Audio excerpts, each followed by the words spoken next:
এখানে ঐক্য প্রসঙ্গ যেটা আসছে সেখানে আমরা অনেকেই বলতে চেষ্টা করছি বা আমরা ধরে নিচ্ছি যে তরুণরা হলো ঐক্যের প্রতীক।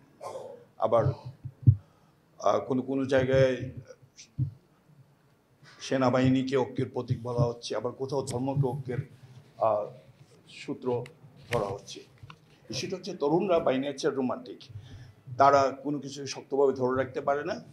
আর আমরা তরুণদের নেতৃত্বে যখন যাচ্ছি তখন দেখতে পাচ্ছি তরুণরা আমাদের প্রতিষ্ঠিত আমলাতন্ত্র বা অন্যান্য রাজনৈতিক ফ্যাক্টর দ্বারা প্রভাবিত হচ্ছে। কাজে তরুণদের উপর পরিপূর্ণরূপে নির্ভর করা যায় না, তরুণদেরকে নিয়ন্ত্রণ করতে হয়। আবার যেটা হচ্ছে সেটা হলো যে আপনি সেনাবাহিনীর উপর নির্ভর করবেন, সেনাবাহিনী আমাদের পক্ষের প্রত্যেক সেনাবাহিনী অবশ্যই আমাদের বলতে হলো যে রাষ্ট্রীয় কাঠামোতে আমাদের নিরাপত্তার সেনাবাহিনী নিশ্চিত করবে, কিন্তু সেনাবাহিনী আপনার আমার ব্যক্তিগত নিরাপত্তা নিশ্চিত করার ক্ষেত্রে তাদের পক্ষে দূর হয়ে। এই অর্থে আমি বলবো যে সেনাবাহিনী একটা force, it cannot bring peace through force. শক্তি দিয়ে কখনো নিরাপত্তা বা শান্তি আনা যায় না। আমরা এটা এখন আপনি অন্তত বাই দিস টাইম আপনাদের কাছে পৃথিবী জুড়ে প্রতিষ্ঠিত যে শক্তি দিয়ে কোনো নিরাপত্তা বিধান করা সম্ভব নয়। শক্তি কখনো শান্তির প্রতীক হইতে পারে না। শান্তির প্রতীক হতে পারে আপনার আমার ব্যক্তিগত বোধটুকু। এটাকে ইগনোর করে আমরা সেখানে যেতে পারি না। নিরাপত্তার তারপরে যদি ধর্মীয় কাঠামোতে আসি, ধর্মীয় কাঠামোতে আসলে তাহলে বলতে হবে যে আমরা একই সমাজে বাস করছি, কিন্তু আমাদের বহু বিচিত্র ধর্মের মধ্যে বসবাস। আবার একই ধর্মের মধ্যে বহু বিচিত্র বিভাজন আছে। তা হিন্দু, বৌদ্ধ, খ্রিস্টান আমরা নিজেরা বিভিন্ন ভাগে বিভাজিত। তারপর আমাদের চর্চাগত দিক থেকে যদি আমরা ব্যক্তিগত অবস্থান থেকে চিন্তা করি তাহলে এক জিনিস, আবার সমষ্টিগত আবার এর মধ্যে থেকে সমষ্টি কাঠামোতে যদি চিন্তা করি তাহলে আরেক জিনিস। আর আরেকটা বিষয় তো সুস্পষ্ট যে পশ্চিমা ক্যাপিটালিজমের প্রভাবে আমাদের হাজারো চার্চ যে বাণী ছড়ায়, শান্তির বাণী ছড়ায়, হাজারো মসজিদ যে শান্তির বাণী ছড়ায়, হাজারো মন্দির যে শান্তির বাণী ছড়ায়, তার বিরুদ্ধে 100 জন জায়নিস্ট প্রিন্সিপলে প্রভাবিত ব্যক্তি বা 100টা ধরেন ফান্ডামেন্টালিস্ট ব্যক্তি যথেষ্ট সারা পৃথিবীর শান্তি বিনষ্ট করার জন্য। কাজেই আমরা বলতেই হবে যে শুধুমাত্র ধর্মীয় কাঠামোতে আমরা পাচ্ছি না, শুধুমাত্র ফোর্স দিয়ে পাচ্ছি না, বা তারুণ্যের স্পৃহা দিয়ে আমরা পাচ্ছি না, কোথাও সংকট থেকেই যাচ্ছে। তারপর যদি আমরা এই ধর্মচর্চা নিয়ে যদি কথা বলি তাহলে আমাদেরকে বলতে হবে যে আমাদের পারস্পরিক যে সম্পর্ক, পারস্পরিক যে মূল্যবোধ, সেগুলোকে যে আমরা এর বাইরেও নিতে পারি, নিয়ে যদি আমরা চর্চা করতে পারি তাহলে তো আমরা অনেক ক্ষেত্রে সহাবস্থান নিশ্চিত করতে পারবো, এবং এই সহাবস্থান নিশ্চিত করার মধ্যেই সাম্প্রদায়িক আমাদের সম্পৃক্তিটা নিশ্চিত হবে। আমাদের রাষ্ট্র প্রসঙ্গ যদি বলতে চাই তাহলে বলতে হবে যে আপনার গতকালও চলে গেছেন যে আমাদের রাষ্ট্র বাই নেচার অনেক ক্ষেত্রে ফ্যাসিস্ট, খুব সহজেই সে ফোর্স করতে চায়। সামান্য কজন ক্ষুদ্র নিগোষ্ঠীর ছেলেমেয়েরা প্রতিবাদ করলো, তাদেরকে আমরা পিটাতে শুরু করলাম, পরিস্থিতি। এই যে বৈশিষ্ট্যগুলো আমাদের মধ্যে চলে আসছে, এইগুলো দিয়ে আমরা কতদূর পর্যন্ত মানুষের মধ্যে শান্তি এবং সম্প্রীতির বাণী ছড়াতে পারবো তা বলা অনেক কঠিন। আবার যদি বলতে চাই সেটা হলো যে আপনারা দেখেছেন গত শাসন আমলে যে অলিগার্কি বা একটা পরিবারতান্ত্রিক যে সংক্রমণ ঘটেছে, সেইটা সারা রাষ্ট্রে ছড়িয়ে আছে। উনি একজন বলছিলেন যে আপনি চাকরি খুঁজে বেড়াচ্ছেন লক্ষ লক্ষ ছেলে পেলে, আপনি চাকরি দিচ্ছেন না। চাকরি কাকে দিবেন? আপনি তো সারা জীবন নিজের ঘরেরটাই চিন্তা করছেন, পরেরটা চিন্তা করেননি। কাজে আপনি নিজের পরিবারকে নিয়ে পরিবার সংশ্লিষ্ট যে বা নিজের সাথে সংশ্লিষ্ট চাকরি দিয়ে বেড়াচ্ছেন। এই যে রাষ্ট্রীয় চরিত্র বা এই চরিত্র থেকে আমাদের মুক্তির প্রয়োজন।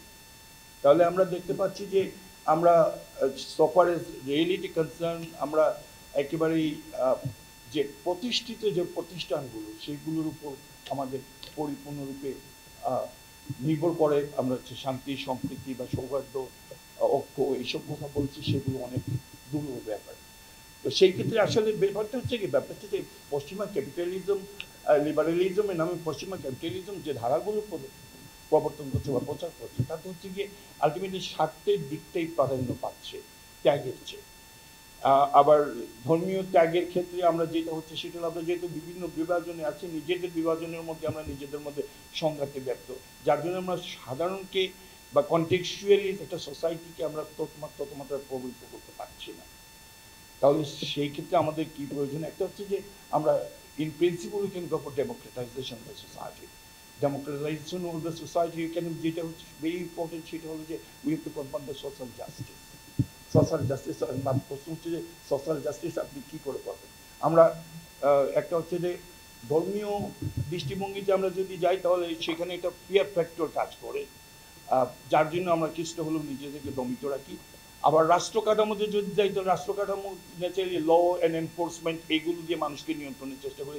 এই দুইটা নিয়ন্ত্রণের কোনোটাই আমরা বলতে পারবো, এখন বলতে পারি যে পরিপূর্ণরূপে সম্প্রীতি বা মানুষের মধ্যে এক ধরনের সৌহার্দ্যপূর্ণ শান্তি প্রতিষ্ঠার ক্ষেত্রে এখন পর্যন্ত পরিপূর্ণ সার্থক এই কথা বলার এখন আমাদের অবকাশ নেই।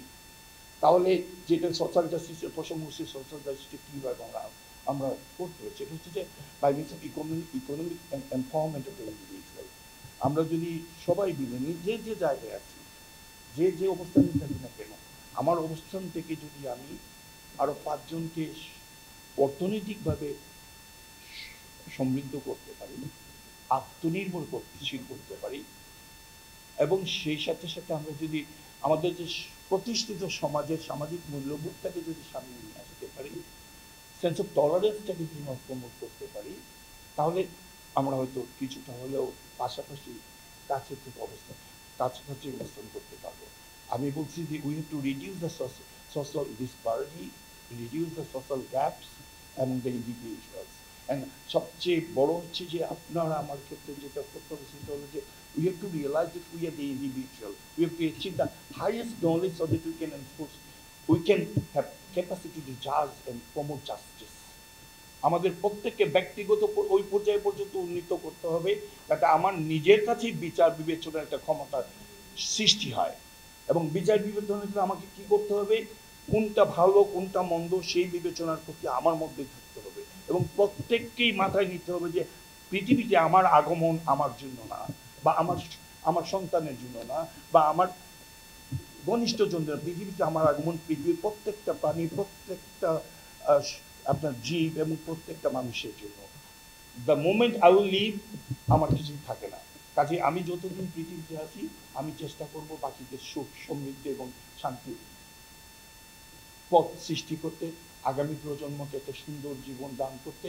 And that's the individual morality which we have to promote, which ultimately will confirm the promotions of peace and prosperity among the society. ব্যক্তিকে জাজমেন্টের ক্যাপাসিটি সম্পর্কে সচেতন হতে হবে, যে মনে রাখতে হবে you are the person who is God has given you the capacity to judge. আপনি মানুষ যখন আপনার মধ্যে ওই গুণ আছে যে গুণটার প্রেক্ষিতে আপনি নিজে ভালো মন্দ বিচার করার ক্ষমতা রাখেন।